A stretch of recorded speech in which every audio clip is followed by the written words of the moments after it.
Hello, my dearest friends. Happy Isru Chag, and I hope that you really had a truly beautiful and meaningful Pesach. And now we go back to, well, I don't think you can call it exactly normal life, but certainly post Yom Tov life in the midst of Sfiras HaOmer. Allow me to share a thought for Parshas Shemini, sort of a synopsis of my printed drasha, which you can download from today's email and the link that we provide on the YouTube description. We read, of course, about a terrible tragedy in Parshas Shemini. It's Rosh Chodesh Nisan. There's a tremendous celebration for the Jewish people. The Mishkan is being inaugurated, the tabernacle. It's the 8th day of the inaugural, the climax of the celebration. And tragically, Nadav and Avihu, Aharon's two elder sons, enter into the Holy of Holies, offer a foreign fire before God, and God takes their lives. The epic proportion of this tragedy is really unbelievable, and it gets only more exacerbated when you consider that Aaron and his two remaining sons, Elazar and Itamar, had the responsibility of continuing the service of the inaugural. They're the only Kohanim that are alive at this point, so they need to continue the service. And they do so with great dignity and with great honor. But in the aftermath of this tragedy, there seems to be a certain disagreement between Moshe and Aaron as far as how to proceed.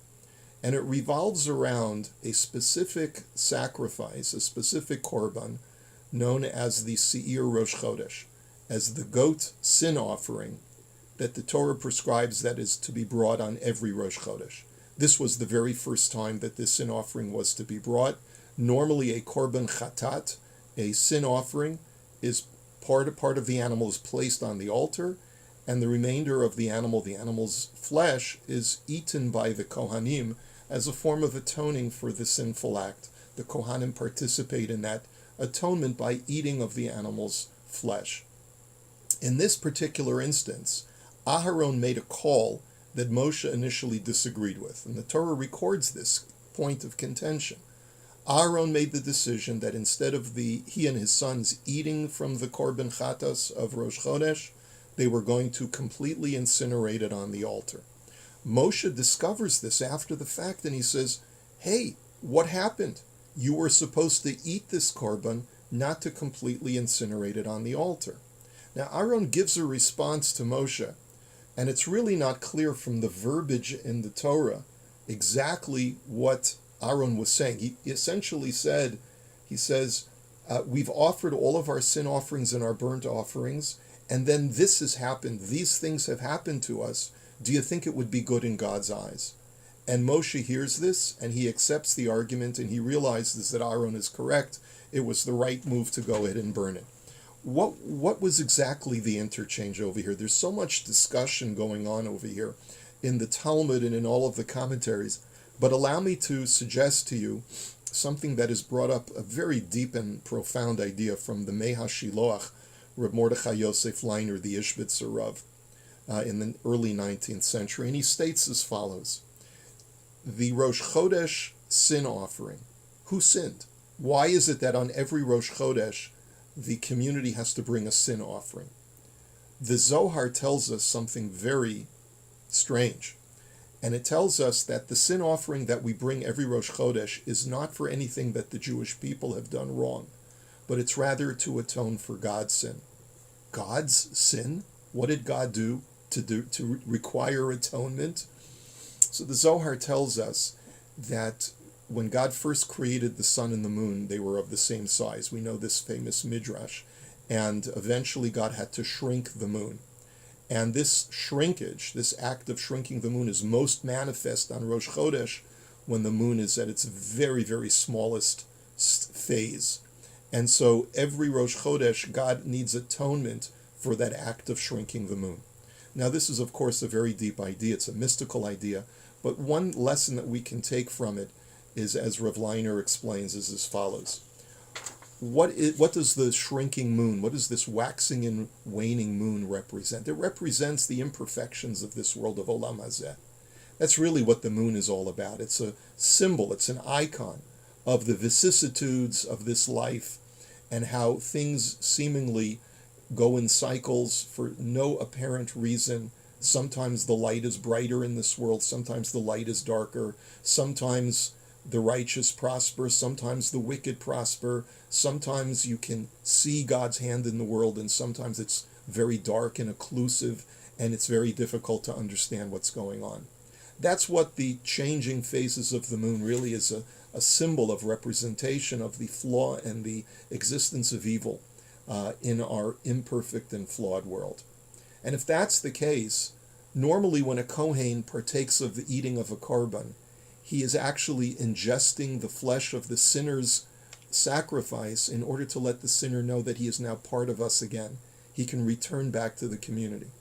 But when a Kohen partakes of God's sin offering, essentially what the Kohen is acknowledging on behalf of the Jewish people is that we accept your judgment, God.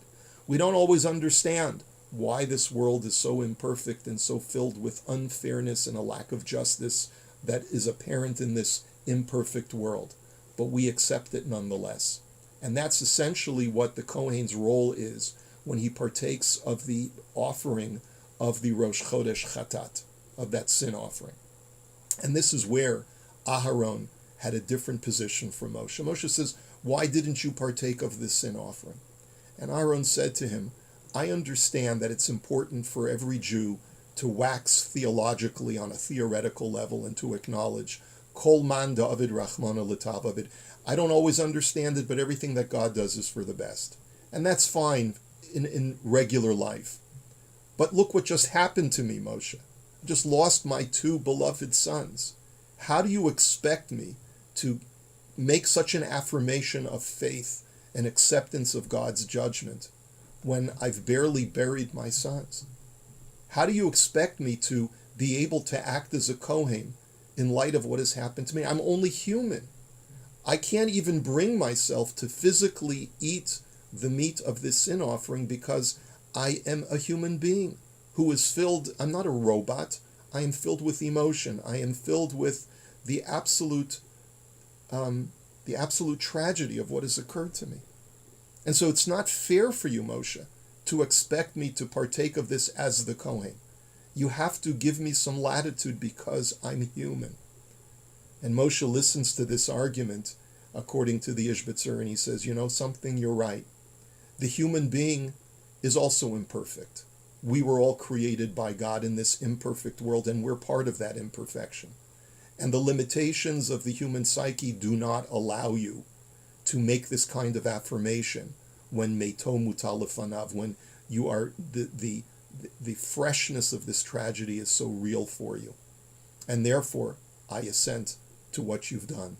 Next Rosh Chodesh, you can take care of the sin offering of God and make that kind of acknowledgement theologically that everything that God does is for the good, despite the lack of justice and the imperfection of this world. But for now, you were right to not partake of that korban and to completely incinerate it. I hope that this current pandemic is not getting you down. There are so many blessings that we can find amidst the tragedies that are all around us in the world.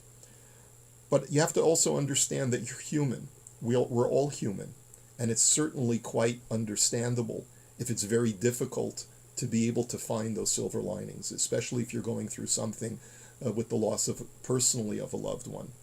You can't be expected to be invulnerable and to be robotic in the way that you serve Hashem. If you're going through a difficult time, you have to be able to turn to Hashem and say, Ich kenisht, I can't do this. I know there's an imperative of Ivdu es Hashem b'simcha, I have to serve God with joy, but I'm having a tough time. And Hashem created you in the way that you are, and therefore you have to turn to Him and say, I'm not perfect, God, and you have to accept that because that's the way that you made me. That's the important message of the Ishbitzer. Now, of course, we always have to try to find joy in life, and there's so many different techniques to do that. Do an act of chesed for someone else. Go shopping for them, check in on an older neighbor, make sure that they're okay. Start a daily gratitude journal, and maybe even learn a new language, learn a new skill, learn how to paint, learn how to play music. There's so many things that you can do right now to fill your life with joy. But if you still can't bring yourself to joy right now or at any particular juncture during this isolation, lift up your eyes to heaven and say, Ribono Shel Olam, I can't do this. And God will understand. With God's help, we'll see an end to this current plight, hopefully very soon, and we'll see it through together. In the meantime, let's work together to do our share to make this world a better place and bring it to its ultimate perfection. B'mheira b'yameinu, amen. Wishing you a beautiful Shabbos, Shabbat Shalom.